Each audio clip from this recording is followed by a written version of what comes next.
Hello, wine students. Welcome to University Wine, the channel where we dive deep into the world of wine. I'm your host, Professor Weisse. Today, we're focusing on the very basics, what makes those bubbles dance, and the foundation that starts it all. Bubbles. That fizz in your glass is created by dissolved carbon dioxide gas, or CO2. Sure, some budget sparklers just inject CO2 into a still wine, like in Pepsi or Sprite. Think of it as a quick fix method for entry-level wines. But premium quality sparkling wine producers harness the CO2 that's naturally created as a byproduct of fermentation. This natural approach preserves the wine's integrity and complexity, avoiding any artificial aftertaste. Sparkling wines are most commonly produced using one of two methods, bottle fermentation or tank fermentation, each with its own charm and regional flair. Let's start at the root, the base wine. This is the first step in producing nearly all styles of sparkling wine, and it's no ordinary wine. It's typically dry, high in acidity, and low in alcohol, around a 10 to 11% ABV to leave room for the second act. High acidity is key here. It provides a refreshing zing that balances the bubbles and prevents the wine from tasting flat or cloying, much like how a squeeze of lemon brightens a dish.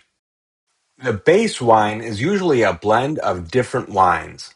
These can be from different vintages for consistency across years, varieties for layered flavors, or even villages to capture unique terroir nuances. In places like Champagne, that cool northern French climate yields the ideal low-alcohol, high-acid base from grapes like Chardonnay, Pinot Noir, and Meunier, a trio that's been perfected over centuries. In warmer regions, winemakers might harvest the grapes a little early in order to lock in that higher acidity before it drops, and too many sugars are created in the grapes. It's an adaptation that ensures even sun-drenched vineyards can produce a fresh-tasting sparkling. Now, to transform that still base into a sparkling wine, we need the second fermentation, and the CO2 that it makes for the bubbles in most sparkling wines.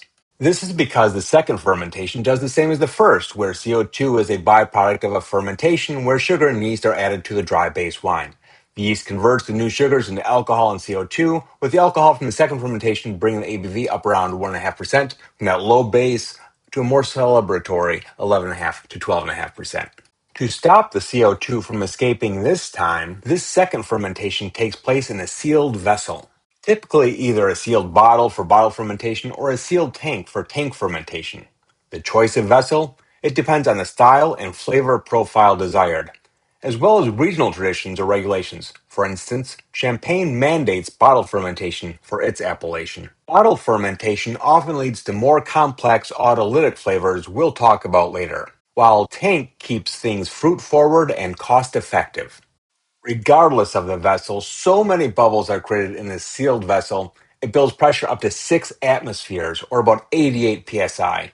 That's about 2.5 times the pressure in a car tire, which is why those bottles are thick and reinforced. There you have it, class, the sparkling essentials, where the bubbles come from. Next time, we look at the traditional method of making sparkling wines. Like and subscribe. Cheers. Until next time.